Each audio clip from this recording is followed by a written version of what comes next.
मोक्षमार्गस्य नेतारम् भेत्तारं कर्मभूभृताम्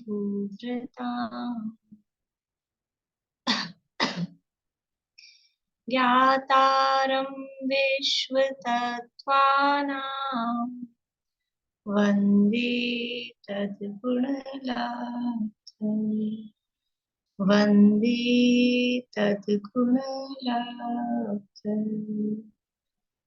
मोक्षमार्ग के नेता एवं कर्म पर्वतों के भेदा और विश्व के सब तत्वों के ज्ञायक चेतन संवेद सद्गुण आप समान प्राप्त हो यही भावना पाकर दे विनय पूर्वक करूं वंदना बारंबार जिनेश्वर की बारंबार जिनेश्वर। तत्वार सूत्र नामक महाशास्त्र है, आचार्य उमा स्वामी द्वारा रचित। इसके पहले अध्याय की चर्चा हम पूरी कर चुके हैं। पहला अध्याय किन किन ने याद किया है पूरे सूत्र?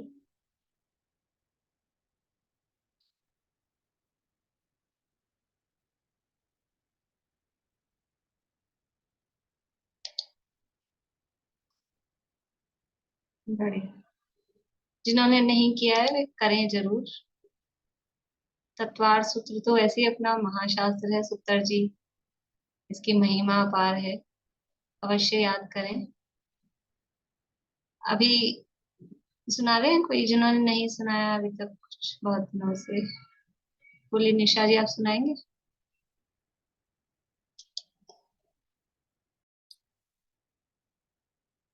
तत्वार सूत्र का दूसरा अध्याय। पहले अध्याय में क्या प्रकरण चला था? पूरे अध्याय में यदि हम कहें सार रूप में तो क्या वर्णन था कि पूरे अध्याय में अलग अलग तरह से जवाब दिए जा सकते हैं। ये भी कहा जा सकता है जीव तत्व का वर्णन है, सामान्य रूप से पहले से चौथे तक जीव तत्व का वर्णन है, लेकिन वहां मेनली तत्वार्थों का और फिर तत्वार्थों को जानने के उपाय का जो वर्णन पूरा चला है ना। शुरू में उपाय बता दिए, निक्षेप, प्रमाण, नय, फिर निर्देश आदि, सत्संख्या आदि, और उसमें से जो प्रमुख उपाय था प्रमाण और नय, तो वो पूरे अध्याय में प्रमाण का वर्णन चल रहा था 9वें सूत्र से 32वें सूत्र तक।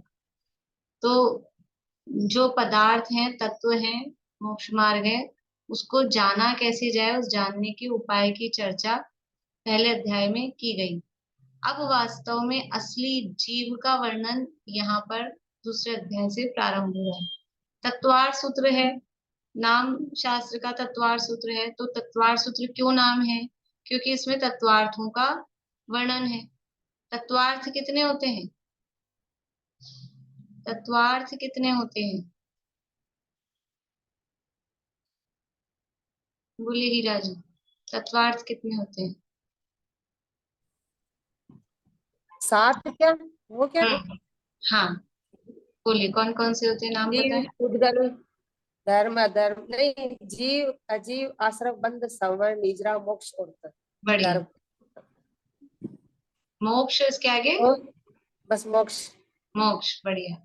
ये 7 तत्व जिन्हें हम शॉर्ट में कहते हैं वो है एक्चुअल में 7 तत्वार्थ। जीव, अजीव, आश्रव, बंध, संवर, निर्जरा, मोक्ष।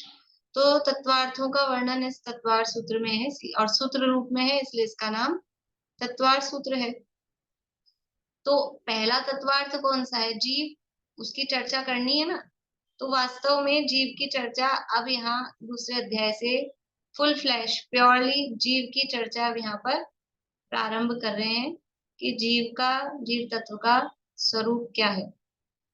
तो सबसे पहले यहाँ इसमें जीव के भाव बताए जा रहे हैं कि जीव के भाव कौन से हैं। अध्यायों का विभाजन वगैरह वो सब आप लोगों को ख्याल में है ही कि चौथे अध्याय तक जीव तत्व का वर्णन है, फिर 5वें में अजीव का वर्णन है, छठे सातवें में आश्रव का, आठवें में बंध का, नवे में संवर और निर्जरा का, और 10वें में मोक्ष तत्व का वर्णन है। ये अध्यायों का 10 अध्यायों में 7 तत्वार्थों का इस तरह से विभाजन यहाँ किया है। तो अब यहाँ पर जीव की चर्चा यहाँ प्रारंभ करते हैं। देखिए अपने पुस्तक में पेज नंबर 88 है, तत्वार्थ मणि प्रदीप में।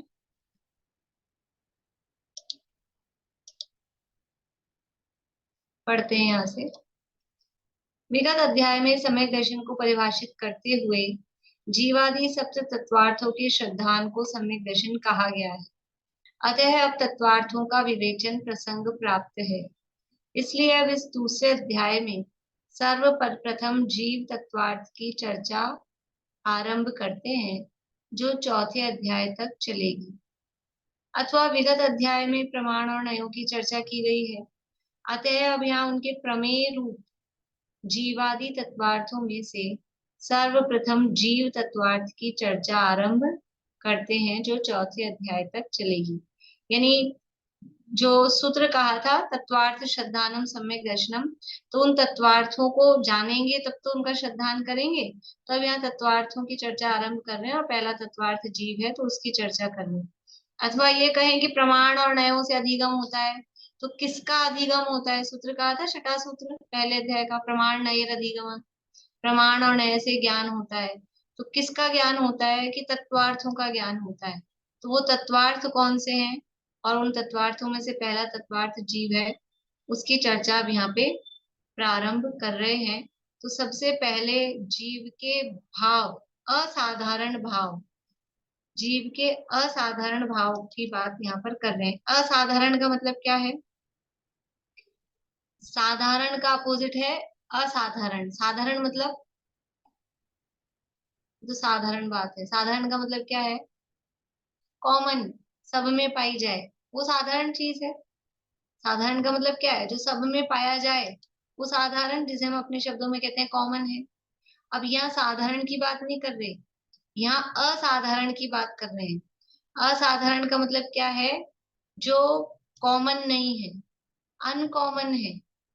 अनकॉमन है, जो केवल जीव में पाया जाता है, जीव के अलावा और किसी में नहीं पाया जाए, उसका नाम है असाधारण, जिसे हम यूनिक कह सकते हैं अपनी भाषा में। यूनिक, यूनिक का मतलब एक तो कॉमन सी चीज होती है, बाजार में दुकानों में से लाओ ड्रेस खरीद के, ये तो कॉमन है, सब दुकानों में टंगी मिलती है। तो हम क्या करते हैं? हम बुटीक पे जाते हैं, फिर कुछ यूनिक ऐसा हम लेकर आते हैं जो कहीं ना बना हो, किसी के पास ना हो, एक ही पीस बना हो। तो ऐसे ही ये जीव के यूनिक भाव है। असाधारण कहो, विशेष कहो, यूनिक कहो, जीव में ही पाए जाए, जीव के अलावा अन्य कहीं नहीं पाए जाए, ऐसे ये सबसे पहले, क्योंकि जीव को पहचानना है, जीव का स्वरूप बताना है। और यहाँ पर जो जीव की चर्चा है, देखो एक तो है ये तत्वार सूत्र, और एक है समय सार ग्रंथ। वहां भी 7 तत्वों का वर्णन है, समय सार में भी वही अधिकार है 7 तत्वों वाले। और यहाँ तत्वार सूत्र में भी 7 तत्वों वाले अध्याय हैं। लेकिन यहाँ तत्वार सूत्र में जो जीव का वर्णन है, ये कॉमन, कॉमन जीव मतलब ये संसारी जीव की मुख्यता से यहाँ वर्णन है। और समय सार आदि द्रव्यान योग के ग्रंथों में जो जीव का वर्णन आता है, वो शुद्ध जीव का, शुद्ध जीव जो आत्मा की शुद्ध अवस्था है, जिसका ध्यान करने से जीव शुद्ध हो जाता है, वहां शुद्ध जीव की अवस्था का वर्णन है। यहाँ सामान्य से शुद्धाशुद्ध पर्यायों सहित मिश्रित संसारी जीवों की मुख्यता से यहाँ पर वर्णन है। और इस दूसरे अध्याय में अभी संसारी जीव की मुख्यता से ही वर्णन चलेगा। जन्म से लेके, जन्म के पहले से लेके और आगे तक की पूरी स्थितियों की चर्चा अब यहाँ पर आने वाली है। तो सबसे पहले जीव में कौन से भाव पाए जाते हैं? जो जीव में पाए जाते हैं, जीव के अलावा अन्य किसी में नहीं पाए जाते, ऐसे विशेष भावों की चर्चा यहाँ पर कर रहे हैं।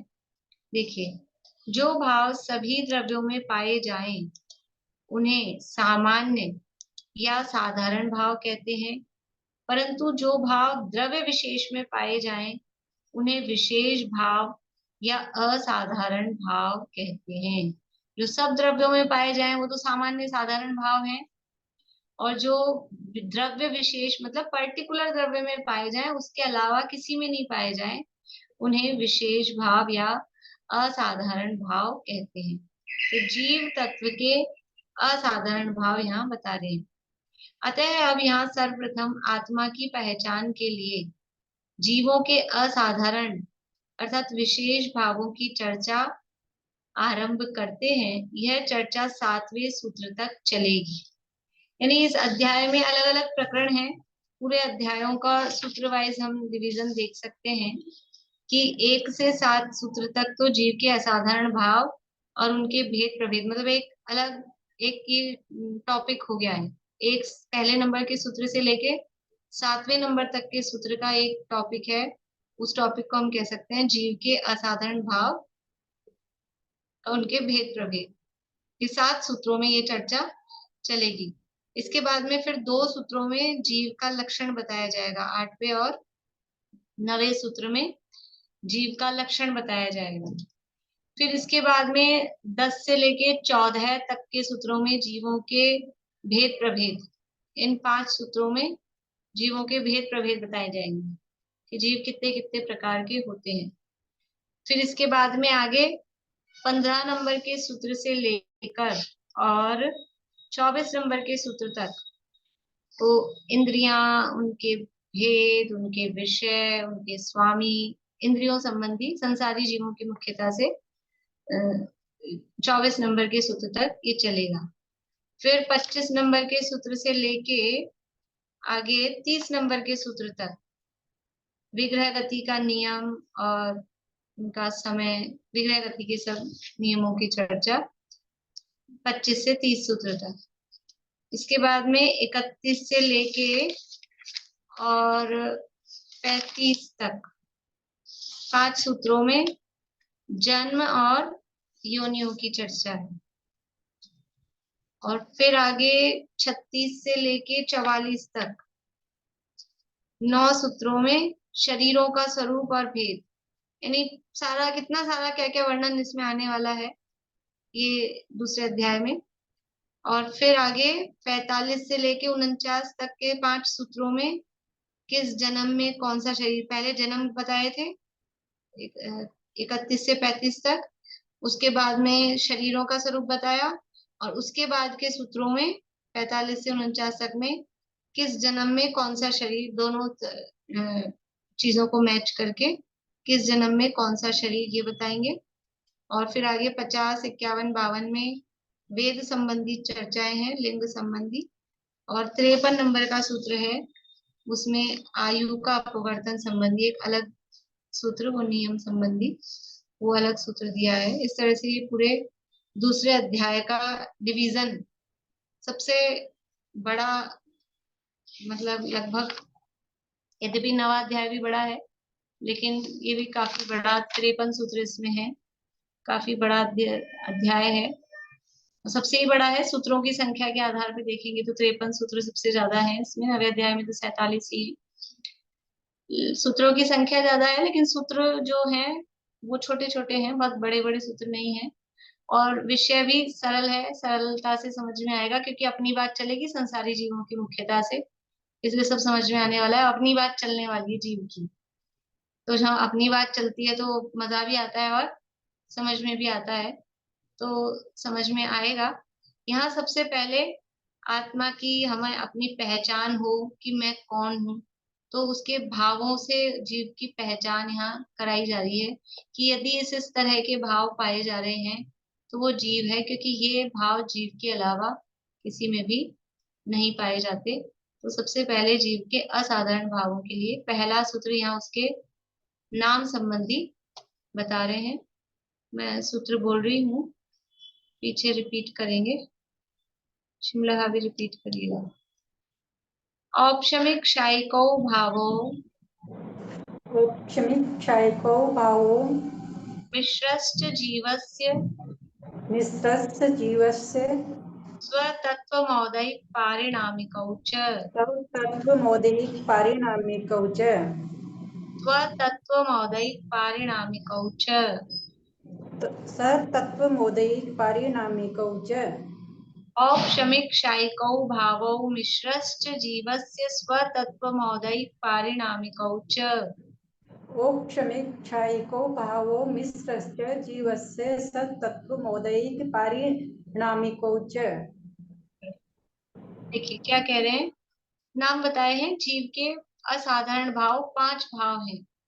पंच भाव के नाम से भी ऐसे प्रसिद्ध हैं, और इन भावों के आधार पे अनेक ग्रंथ भी लिखे गए हैं। पूरे पूरे इस एक सूत्र, तत्वार सूत्र का एक एक सूत्र एक एक ग्रंथ को जन्म देने वाला है। एक एक सूत्र के वर्णन में, विस्तार में एक एक ग्रंथ लिखा जा सकता है, और कई ग्रंथ इसी आधार पे लिखे गए हैं। तो 5 भावों के आधार पे भाव दीपिका नामक ग्रंथ है पंडित दीपचंद जी कासलीवाल का। वो इन 5 भावों के वर्णन में ही पूरा ग्रंथ उन्होंने लिखा है, और भी अनेक ग्रंथ इस संबंध में लिखे गए हैं। देखिए पहला शब्द है औपशमिक, औपशमिक। दूसरा है शायिकौ, तो ये विभक्ति लगाई है। और जो टीकाएं हैं, सरवार सिद्धि राजवार्तिक आदि जो तत्वार सूत्र की टीकाएं हैं, वहाँ व्याकरण संबंधी भी बहुत विस्तार से विश्लेषण किया है कि यहाँ विभक्ति क्यों लगाई बीच में। औपशमिक शायिकौ, फिर भावौ, फिर मिश्रस। सीधा सीधा लिखते हैं ना, औपशमिक शायिक, शायोपशमिक औदैक पारिणामिको जीवस्य स्वतत्वम, ऐसा सीधा सीधा लिख देते। बीच बीच में औपशमिक, फिर शायिकौ, फिर भावौ, फिर मिश्रस्य जीवस्य स्वतत्वम, फिर औदैक पारिणामिकौ च, ऐसा क्यों आगे पीछे करके लिखा। तो एक एक शब्द आगे पीछे जो लिखा है, उसमें जो विभक्ति लगाई गई है, उसका कारण है। ऐसे ही नहीं आचार्य को लिखना नहीं आता था, बोलना नहीं आता था, भूल गए थे, आगे पीछे उल्टा पुल्टा कुछ भी बोल दिया। ऐसा नहीं, हमारे जैसे कुछ भी कभी आगे पीछे कर देते हैं लब्धियों के नाम, कभी कुछ। ऐसा नहीं, किसको पहले रखा है, किसको बाद में रखा है, किसको बीच में रखा है, ये सारे तर्क वितर्क वहां टीकाओं में किए हैं, और उसका लॉजिक से उत्तर दिया है कि इसको पहले नंबर पे क्यों रखा, इसको बीच में क्यों रखा, इसमें ये विभक्ति क्यों लगाई। ये सारे यहाँ पे आचार्य ने जो सोच समझ के किया है, उसका विश्लेषण टीकाओं में दिया गया है। देखिए अभी तो औपशमिक शायिको यानी शायिक, भावो यानी भाव, फिर है मिश्रश्च यानी और मिश्र। तो औपशमिक भाव, शायिक भाव, भावो शब्द दो के साथ लगाया, फिर दिया है मिश्र। मिश्र का मतलब क्या है, औपशमिक और शायिक का मिश्र करना है। मिश्र का मतलब है मिश्र यानी मिक्स। तो मिक्स का मतलब किसका मिक्स, औपशमिक और शायिक। तो औपशमिक और शायिक को मिक्स करेंगे तो क्या बनेगा, शायोपशमिक। औपशमिक और शायिक को मिक्स करेंगे तो क्या बनेगा, शायोपशमिक। तो यहाँ मिश्र यानी किसका मिश्र है, औपशमिक और शायिक। अगर ये मिश्र को लास्ट में लिख देते, औपशमिक शायिक, औपशमिक शायिक औदैक पारिणामिक और मिश्र, तो फिर क्या अर्थ हो जाता कि चारों को मिक्स करना है क्या, जो शुरू में 4 कह दिए। इसलिए इन्होंने इन दोनों को मिक्स करना है। किस किस को मिक्स करना है, औपशमिक को और शायिक को। इसलिए इसके बाद में मिश्र शब्द दिया तीसरे नंबर पे। और भी उसके कारण है, वो अपन अभी चर्चा करेंगे कि इनके क्रम का क्या कारण है। तो औपशमिक भाव, शायिक भाव, मिश्र भाव। मिश्र यानी शायोपशमिक, औपशमिक और शायिक का मिश्र शायोपशमिक। जीवस्य यानी जीव के स्व तत्व हैं, ये सब जीव के स्व तत्व हैं। और कौन से हैं, औदैक, ये स्व तत्वम शब्द क्या है, यहाँ संधि है, स्व तत्वम, और फिर आगे है औदैक। तो तत्वम का आधा में और औदैक का आओ, वो जुड़ के बन गया है मौदैक। मौदैक शब्द नहीं है, शब्द है औदैक। और ध्यान रखेंगे, उच्चारण करते समय मैं स्पेशली ध्यान आकर्षित करा रही हूँ, तो ध्यान रखना है, औदायिक नहीं है, औदैक है। ठीक है, क्योंकि ये अशुद्धि होगी आप लोगों से, मेरे बोले बात भी कुछ लोग करेंगे ही, लेकिन फिर भी जो ध्यान से सुन लेंगे तो बच जाएंगे। औदायिक नहीं है, औदैक है। औदायिक तो औदारिक होता है, वो औदारिक शरीर, वो आगे आएगा। वो औदारिक शब्द अलग है, यहाँ शब्द क्या है, ये औदैक। और मौदैक दिख रहा है, मौदैक शब्द नहीं है, म तो आगे पिछले वाले शब्द के साथ चला जाएगा। स्वतत्वम औदैक पारिणामिकौ च, 5वें भाव का नाम है पारिणामिक। तो औपशमिक भाव, शायिक भाव, मिश्र यानी शायोपशमिक भाव, औदैहिक भाव और पारिणामिक भाव, ये 5 भाव जीवस्य स्वतत्वम, जीव के स्वतत्व हैं। जीव के स्वतत्व, तत्व यानी भाव, वस्तु के भाव को तत्व कहते हैं। तो ये जीव के स्वतत्व है, मतलब जीव के अपने भाव है, निज भाव है, ये जीव के खुद के भाव है। यहाँ जीव के खुद के भाव कह के क्या कहना चाह रहे हैं कि ये औपशमिक भाव, शायिक भाव, शायोपशमिक भाव, औदैहिक भाव, ये जीव के अलावा अन्य किसी में नहीं पाए जाते, ये जीव के अपने भाव हैं। किसी पुद्गल में, जड़ में, धर्म अधर्म, आकाश काल द्रव्यों में औपशमिक, शायिक, शायोपशमिक भाव ये नहीं पाए जाएंगे, ये जीव के स्वतत्व हैं। ये यहाँ पर कहा है, इसलिए इनको जीव के असाधारण भाव, देखो असाधारण भाव यहाँ कहा है, लेकिन इनको जीव का लक्षण नहीं कहा है। असाधारण भाव तो है, क्योंकि जीव में पाए जा रहे हैं, जीव के अलावा अन्य किसी द्रव्य में नहीं पाए जा रहे, लेकिन इसको जीव का लक्षण नहीं बना सकते। लक्षण क्या होता है वो आगे अपन 8वें सूत्र में बात करेंगे, तब वापस से थोड़ा इसका अंतर देखेंगे कि ये जीव के जब असाधारण भाव कहे हैं तो इनको जीव का लक्षण कह सकते हैं या नहीं कह सकते हैं, उसमें क्या आपत्ति आएगी, वो चर्चा अपन बाद में करेंगे।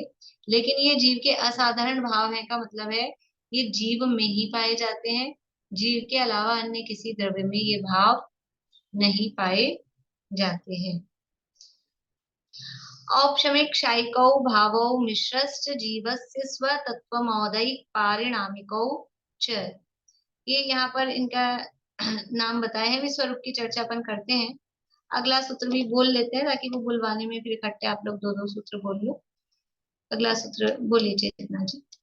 द्विनवष्टादशैक विंशति त्रिभेदा यथाक्रमम्, द्विनवष्टादशैकविंशति त्रिभेदा यथाक्रमम्, द्विनवष्टादशैक बोलिए, नवाष्टादशैक विंशति त्रिभेदा यथाक्रमम्, विंशति त्रिभेदा यथाक्रमम्, द्विनवाष्टादशैक विंशति त्रिभेदा यथाक्रमम्, द्विनवाष्टादशैकविंशति त्रिभेदा यथाक्रमम्।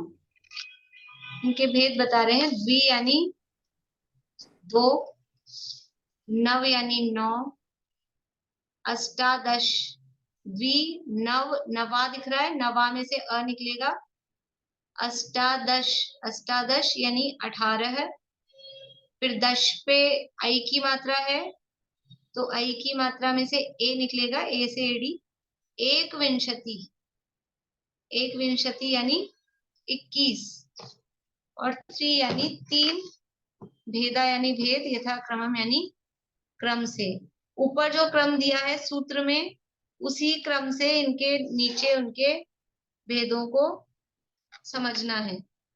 क्रम क्या दिया था? औपशमिक, तो औपशमिक के आगे, औपशमिक के नीचे कितना दिया है? द्वि, यानी औपशमिक भाव के द्वि, फिर है नव यानी शायिक भाव के हैं 9, फिर नवा दिख रहा है ना, नवाष्टा, तो यहाँ पे से अ निकलेगा, अष्टा दशैक ये शब्द है, तो यह शब्द बनेगा अष्टादश, और ये आई की मात्रा है तो यहाँ से निकलेगा 1, और आगे शब्द दिया है विंशति, वो एक विंशति इसके साथ जुड़ेगा, एक विंशति, अष्टादश होता है 18, द्वि यानी 2, नव यानी 9, अष्टादश यानी 18, और एक विंशति यानी 21, एक विंशति, और आगे लिखा है त्रि, त्रि यानी 3, त्रि भेदा यानी भेद, यथाक्रमम यानी क्रम से लगाना। जो ऊपर सूत्र में क्रम दिया है,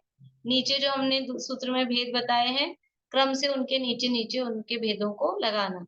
यानी औपशमिक के 2, शायिक के 9, मिश्र के 18, औदैहिक के 21 और पारिणामिक के 3 भेद क्रम से होते हैं। इस तरह से ये इनके भेदों को भी दूसरे सूत्र में साथ में बताया है। अभी अपन स्वरूप समझते हैं पहले, फिर भेद प्रभेद आगे अलग अलग सूत्र सारे भेदों के लिए दिए हैं, कौन से 2 हैं, कौन से 9 हैं। देखिए 5 भाव यहाँ बताए हैं जीव के असाधारण भाव। पहले भाव का नाम है औपशमिक। नाम तो सबको याद है या नहीं है? औपशमिक, शायिक, शायोपशमिक, औदयिक और पारिणामिक, ये 5 भाव हैं। क्रम, यही क्रम याद करना है सबको। जो कुछ आगे पीछे का क्रम याद हो तो ठीक कर लें। औपशमिक, शायिक, शायोपशमिक, औदयिक और पारिणामिक, ये 5 भाव जीव के असाधारण भाव हैं। अब ये कहते किसे हैं, यद्यपि हमने किसी प्रकरण में थोड़े दिन पहले समझा था, शायद रत्नगण शावकाचार्य में या किसी और क्लास में, 5 भावों के संदर्भ में, लेकिन फिर भी ये प्रकरण है तो हम फिर से देख रहे हैं। औपशमिक भाव किसे कहते हैं? औपशमिक भाव का मतलब है, उपशम शब्द से बना है औपशमिक। उपशम का मतलब क्या है? देखो, ये जो भाव जीव के बताए गए हैं, ये भाव बताए गए हैं कर्म की अपेक्षा से। कर्म की अपेक्षा से मतलब है कि कर्मों में क्या स्थिति होती है।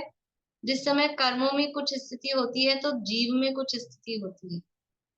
कर्मों की कोई स्थिति बनती है तो जीव की कुछ स्थिति बनती है, और जीव में कुछ इस तरह के परिणाम होते हैं तो कर्मों में कुछ इस तरह की स्थिति होती है। दोनों का आपस में निमित्त नैमित्तिक संबंध है। तो उस आधार पे ये जीव के भाव बताए गए हैं। अनादिकाल से जीव कर्मों से सहित है, सब मानते हैं। जैसे सोने, खान में से सोना निकलता है। जब खान में से सोना निकलता है तो ऐसा निकलता है बिल्कुल लाते ही अपन पहन लो, ऐसा सोना मिलता है खान में से? खान में से एकदम कचरा, मिट्टी निकलती है।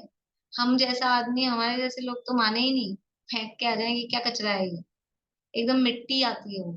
पर उस मिट्टी में सोना होता है साथ में। तो खान में से ही, खान का मतलब है वो जब से निकला, अपने शब्दों में बोलो जन्म से ही ऐसा ही है। तो अनादिकाल से ही जीव कर्मों से सहित है। जैसे अनादिकाल से ही मतलब जब से सोना निकला तब से ही वो मिट्टी से सहित है, स्वर्ण पाषाण रूप में है। गाय के थन में से दूध निकला तब से ही वो पानी सहित ही है। ऊपर से ग्वाले ने पानी मिलाया है वो नहीं, वो गाय के थन में से ही जो दूध निकलता है वो लिक्विड है ना, वो उसमें पानी का अंश है।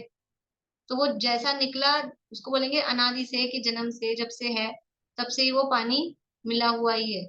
जैसे तिल में तेल अलग से घुसता है क्या?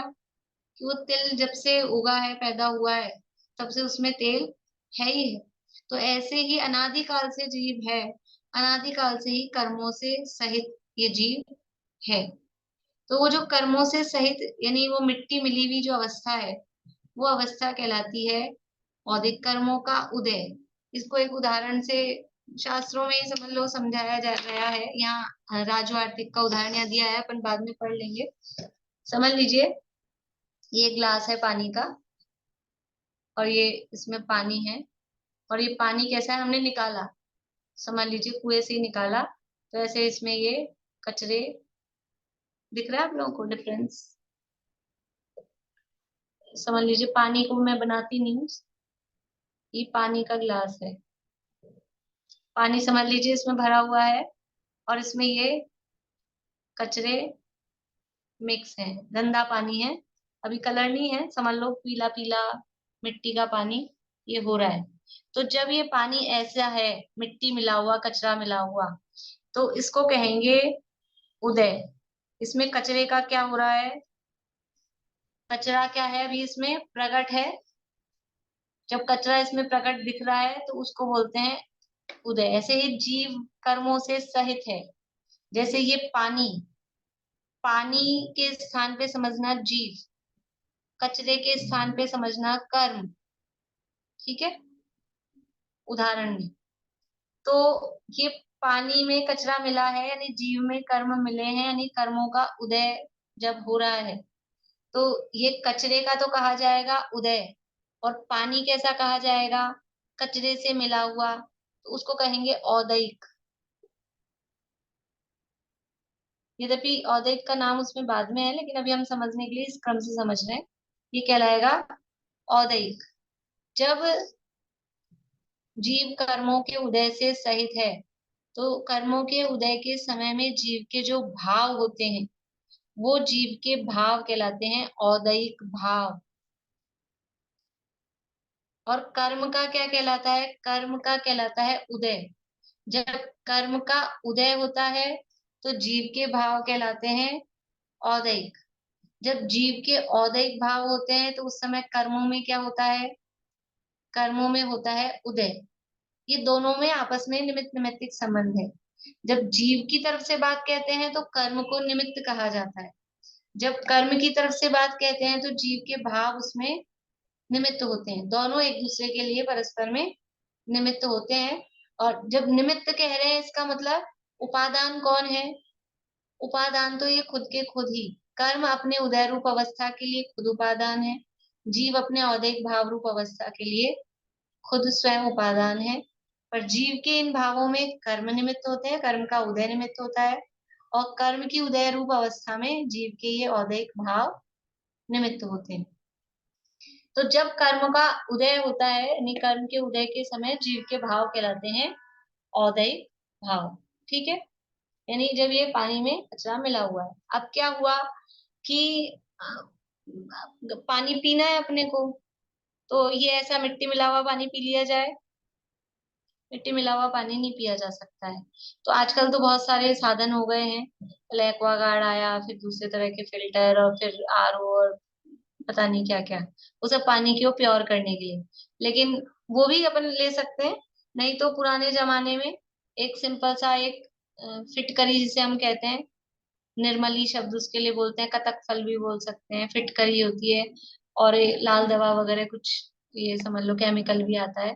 तो वो हमने कुछ भी इसमें फिटकरी डाली, तो फिटकरी डालने से क्या होता है?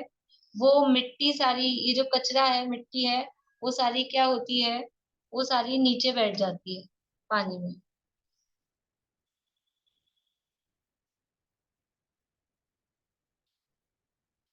अब ये जो मिट्टी थी ना, ये सारी क्या हुआ, हमने वो फिटकरी डाली तो ये मिट्टी सारी नीचे जम गई, और ऊपर का पानी क्या हो गया है? एकदम साफ।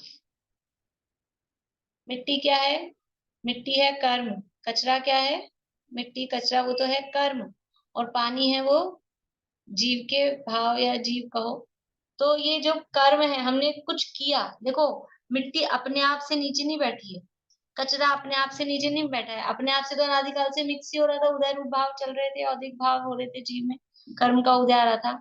कोई एफर्ट करना पड़ता है, कुछ पुरुषार्थ करना पड़ता है। पुरुषार्थ किया, क्या पुरुषार्थ किया? कि हमने उसमें फिटकरी डाली, हमने उसको समझ लो कोई फिल्टर लगाया, कुछ भी काम किया, आरओ का यूज किया, तो क्या हुआ कि ये सारी मिट्टी उस पानी में से नीचे बैठ गई। तो पानी में ये मिट्टी नीचे बैठ गई यानी दब गई। तो इस दबने वाली स्थिति को बोलते हैं उपशम। ये कर्म का यानी मिट्टी का क्या हो गया? उपशम। कर्म का तो हो गया उपशम। तो अब ये जीव के भाव कौन से कहलाएंगे? यहाँ पर जीव के भाव कहलाएंगे औपशमिक।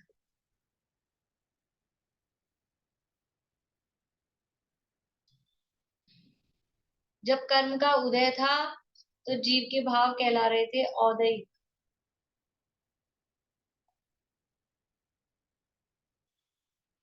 और जब ये कर्म दब गया, उपशम हुआ है, तो जीव के भाव कहलाते हैं औपशमिक।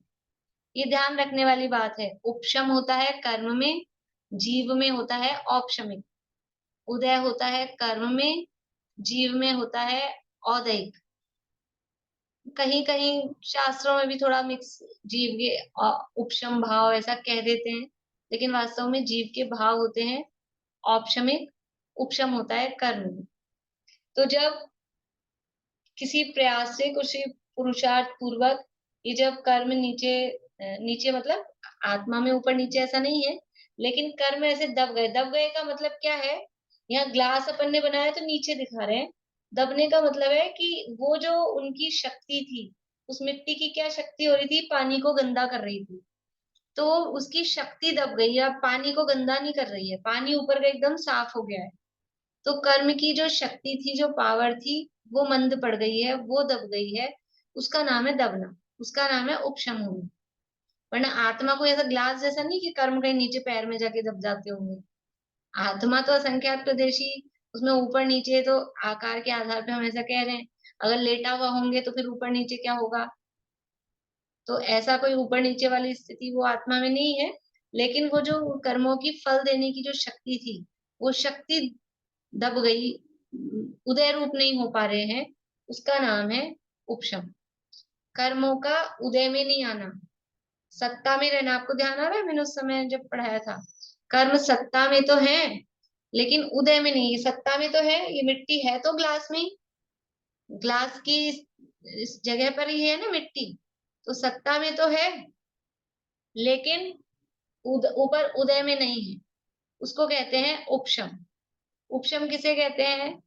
कि कर्म सत्ता में तो हो पर उदय में ना हो, कर्म की शक्ति उदय रूप ना हो, तो वो कहलाता है उपशम। और उस समय जो जीव के भाव होते हैं वो कहलाते हैं औपशमिक भाव। ठीक है। अब क्या हुआ कि ये इस तरह से पानी थोड़ा साफ हुआ था, लेकिन फिर क्या हुआ कि किसी ने एकदम से थोड़ा सा कुछ ग्लास को हिला दिया, हल्का सा। तो ग्लास को हिला दिया तो क्या हुआ कि कुछ एक आध तिनका तिनका ऐसा इसमें ऊपर आ गया। दिख रहा है? पूरी मिट्टी तो नहीं आई, काफी मिट्टी नीचे बैठी हुई है, लेकिन कुछ एक आध कचरा, पहले तो बहुत सारा था इसमें, और अभी क्या हुआ, एक आध कुछ मिट्टी कचरा थोड़ा सा ऊपर आ गया। तो पानी एकदम गंदा भी नहीं हुआ लेकिन उतना एकदम साफ भी नहीं रहा, बहुत मामूली उसमें मलिनता आ गई। तो अब ये पानी कैसा हो गया है कि कर्म कुछ दबे हुए भी हैं, कुछ कर्मों का उदय भी है, कुछ पानी साफ सा भी दिखाई दे रहा है, ऐसी स्थिति हो रही है। तो ऐसी स्थिति ये क्या हो गई है, मिश्र स्थिति हो गई है। इसको बोलेंगे क्षयोपशम। यहाँ कर्मों का क्या हो रहा है, क्षयोपशम। और जीव के भाव क्या कहलाएंगे, क्षयोपशमिक।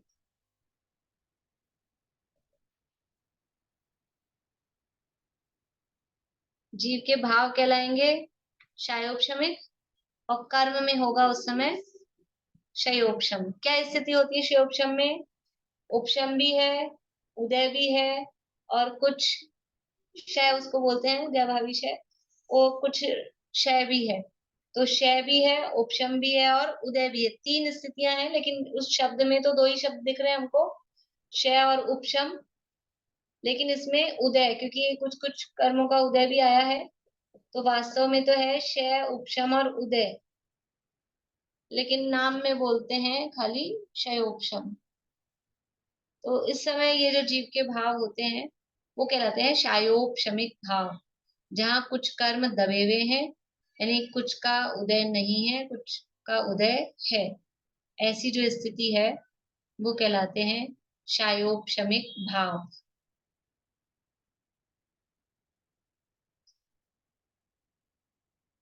औदैक हुए, औपशमिक हुए, क्षयोपशमिक हुए।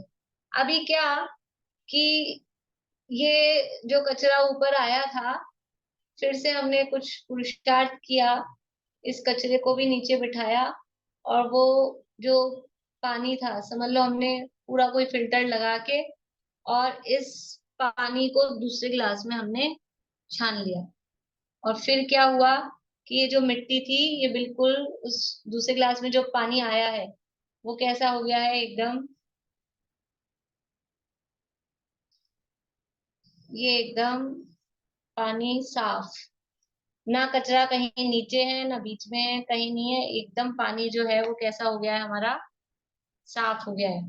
तो वो जो मिट्टी थी, कचरा था, उस कचरे का क्या हो गया, क्षय हो गया, नाश हो गया। कचरा यानी कर्म, तो कर्मों का हो गया क्षय। कर्म इसमें है ही नहीं, नष्ट हो चुके हैं, मिट्टी है ही नहीं, तो मिट्टी का हो गया, कचरे का, कर्म का हो गया क्षय। तो जो जीव के भाव होंगे वो जीव के भाव कहलाएंगे शायिक भाव। जब कर्म का पूर्ण रूप से अभाव हो जाता है, तो कर्म के पूर्ण अभाव के समय जीव के जो भाव होते हैं वो भाव कहलाते हैं शायिक भाव।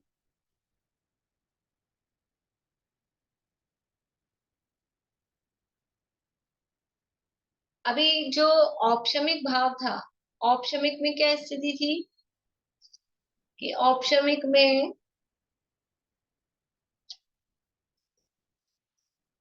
ये यहाँ मिट्टी थी, ठीक है, और शायिक में बिल्कुल भी मिट्टी नहीं है, लेकिन ये ऊपर का ये जो पानी औपशमिक में था ये एकदम क्लीन, और शायिक का भी ये पानी एकदम क्लीन।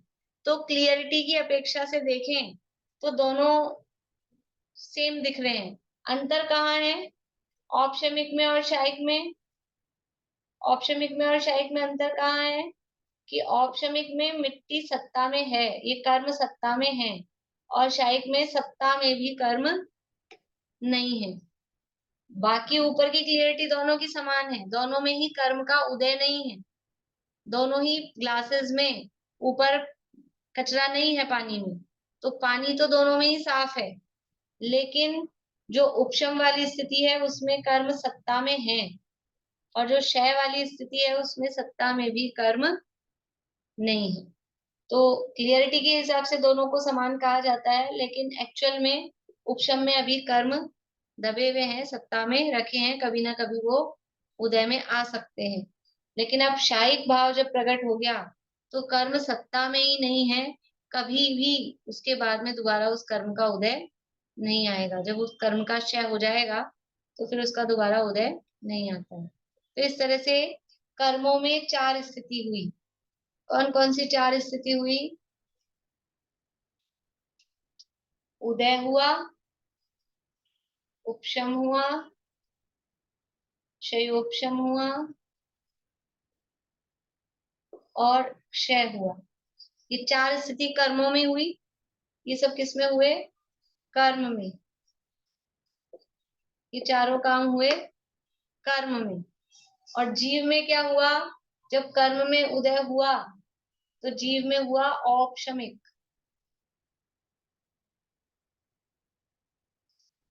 जब जी नहीं, गलत हो गया। जब कर्म में उदय हुआ तो जीव में हुआ औदैहिक।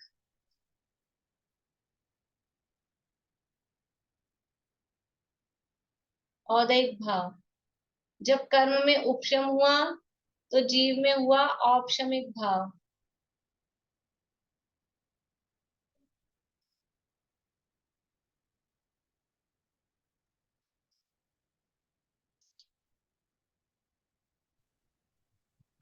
क्या हुआ चित्रांगी? नहीं वैसे ही बंद हो गई आपकी आवाज, बंद हो गई। बोलिए। गलती से हो गया। ठीक। जब कर्मों में क्षयोपशम होता है तो जीव में होता है क्षयोपशमिक भाव।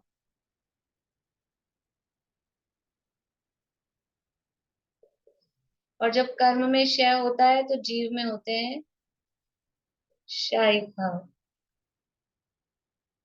ये भी कर्म की तरफ से मैंने बोला है। अब इसको इधर से बोले कि जब जीव में औदैहिक भाव होते हैं तो कर्म का होता है उदय। जब जीव में औपशमिक भाव होते हैं तो कर्म में होता है उपशम। जब जीव में क्षयक्षमिक भाव होते हैं तो कर्म में होता है क्षय उपशम। और जब जीव में क्षयिक भाव होते हैं तो कर्म में होता है क्षय। ये दोनों में मैंने डबल एरो लगाया क्योंकि दोनों में परस्पर निमित्त निमित्तिक संबंध है। इसके लिए ये निमित्त है, इसके लिए ये निमित्त है, इसलिए आप देख रहे हो मैंने डबल एरो लगाया। ऐसा नहीं कि एक ही तरफ से चल रहा है, दोनों परस्पर में एक दूसरे के लिए, कर्म और जीव दोनों एक दूसरे के लिए निमित्त बनते हैं। तो ये चार भाव, कर्म में चार अवस्थाएं हैं, उदय, उपशम, क्षयोपशम और क्षय।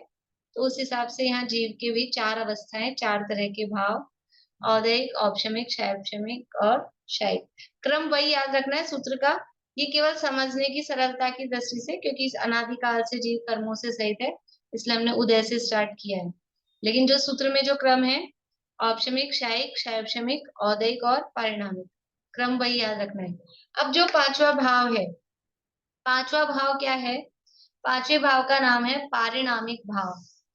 पारिणामिक भाव का मतलब वो किस शब्द से बना है? वो परिणाम शब्द से बना है। तो उसमें क्या है? उसमें इनमें से कर्म का उदय उपशम, श उपशम शय, कर्म का कुछ भी उसमें निमित्त नहीं है। ऐसा भाव जिसमें ना कर्म का उदय, देखो कुछ भाव हैं जिनमें कर्म का उदय निमित्त है, अभी आगे भेद प्रभेद बताए हैं तो अपने को समझ में आएगा कि कुछ भाव है उनमें कर्म का उदय निमित्त है, कुछ भाव है उनमें कर्म का उपशम निमित्त है, कुछ भाव है उनमें कर्म का क्षय उपशम निमित्त है, कुछ भाव है उनमें कर्म का क्षय निमित्त है। इसके अलावा भी कोई भाव है कि नहीं है जीव के, कि इसके अलावा भी जीव का ऐसा भाव है जिसमें ना कर्म का उदय, ना उपशम, ना क्षयोपशम, ना क्षय, कर्म का कुछ निमित्त है ही नहीं, फिर भी वो जो जीव के भाव हैं, तो ऐसे भाव कहलाते हैं पारिणामिक भाव, जो कर्म की कोई अपेक्षा नहीं रखते। जब कर्म का उदय है तब भी वो भाव है, जब कर्म का उपशम है तब भी वो भाव है, जब कर्म का क्षयोपशम है तब भी वो भाव है, जब कर्म का क्षय है तब भी वो भाव है, कर्म से उसका कोई संबंध ही नहीं है, जिसे बोलते हैं कर्म निरपेक्ष भाव, वो भाव कहलाते हैं पारिणामिक भाव। तो जो भाव कर्म के उदय, उपशम, क्षयोपशम और क्षय की अपेक्षा के बिना होते हैं, अपने जो जीव के स्वरूप भाव होते हैं, स्वरूप से होते हैं, जीव के स्वयं के परिणाम हैं, वो कहलाते हैं पारिणामिक भाव। जो सहज भाव है, जिसमें किसी की कोई निमित्त की कोई अपेक्षा नहीं है, जो सदा एक रूप रहने वाला है, ऐसा वो पारिणामिक भाव कहलाता है। इस प्रकार से ये 5 भावों का सामान्य स्वरूप है, और विशेष विशेष स्वरूप अपन आगे भेद प्रभेद पढ़ेंगे जब पढ़ते जाएंगे। यहाँ से अभी थोड़ा सा पढ़ लेते हैं, एक दो, या फिर सूत्र बुलवा लूं आप लोगों से। चलिए सूत्र बुलवा लेते हैं, और फिर यहाँ से जो पढ़ना है तो कल रिवीजन भी हो जाएगा, और यहाँ से परिभाषाएं पढ़ते हुए कल आगे बढ़ेंगे। तो यहाँ ये जो 5 भाव बताए हैं, इसमें से 4 भाव तो कर्म की निमित्त की अपेक्षा से हैं, और जो 5वां अपना भाव है पारिणामिक भाव, जिसमें कर्म की कोई अपेक्षा नहीं है वास्तव में, वो अपना स्वतत्व तो 5वें ही कहे हैं, लेकिन उसका आश्रय करने से अपने को परमात्मा पद की प्राप्ति होती है। और इसके संबंध में हम जब स्वरूप देखेंगे कि एक ये पारिणामिक भाव है, उस पारिणामिक भाव की विराधना से औदेक भाव होते हैं, और पारिणामिक भाव पर दृष्टि देने से औपशमिक भाव प्रारंभ होते हैं, और उस पारिणामिक भाव में विशेष लीनता करने से शैवक्षमिक और क्षयिक भाव प्रकट होते हैं। तो ये पारिणामिक भाव है, वो अपना वास्तविक असली स्वरूप है, असली निज तत्व स्वतत्व वो पारिणामिक भाव है। इस तरह से ये सामान्य स्वरूप हुआ है। अभी आप लोग सब लोग बोलेंगे, देखते हैं कितनी देर लगती है, नहीं तो फिर आधे लोगों को रोक देंगे, फिर ज्यादा टाइम लगेगा, तो दोनों सूत्र बोल लेंगे, या फिर आज एक सूत्र बोल लीजिए, एक सूत्र कल बुलवा लूंगी। एक ही सूत्र बोलिए, पहला ही मैं एक बार रिपीट कर देती हूँ। औपशमिक क्षयिकौ भावौ मिश्रश्च जीवस्य स्वतत्वमौदैक पारिणामिकौ च। मैं बोली मैम, जो आपने कहा कि पारिणामिक भाव की विराधना करने से औदैहिक भाव होते हैं, और इनकी आराधना करने से क्या बोले आप? औपशमिक क्षयिक और क्षयोपशमिक भाव होते हैं। तो मतलब इसका मतलब ये हो गया कि जो पारिणामिक भाव हो गया जीव के स्व के भाव के, मतलब जो सच्चा स्वरूप है जीव का, उसकी विराधना करने से, इसका ये मतलब हो गया। अभी अपन को तो भी मैंने बोला है, अभी अपन जब स्वरूप पढ़ेंगे तब हम देखेंगे कि वो पारिणामिक भाव है, वो द्रव्य स्वभाव, जीव का असली स्वभाव वो पारिणामिक भाव है, तो उसकी आराधना और विराधना करने से ये बाकी के 4 भाव उत्पन्न होते हैं। देखेंगे भी, अपना आगे पढ़ेंगे जो। चलिए, इस तरह से मतलब बहुत अच्छा इंटरेस्टिंग है, आगे भेद प्रभेद भी जब चलेंगे तो अच्छा इंटरेस्टिंग विषय आने वाला है, कल करेंगे आगे और चर्चा। जिनवाणी स्तुति कौन बोलेंगे?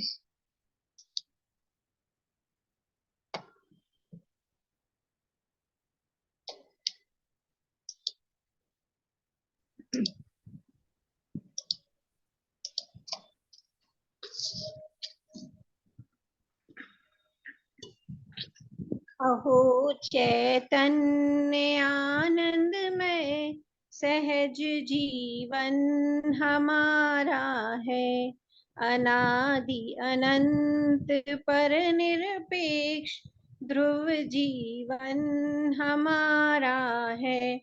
हमारे में न कुछ पर का, हमारा भी नहीं पर में, द्रव्य दृष्टि हुई सच्ची, आज प्रत्यक्ष निहारा है।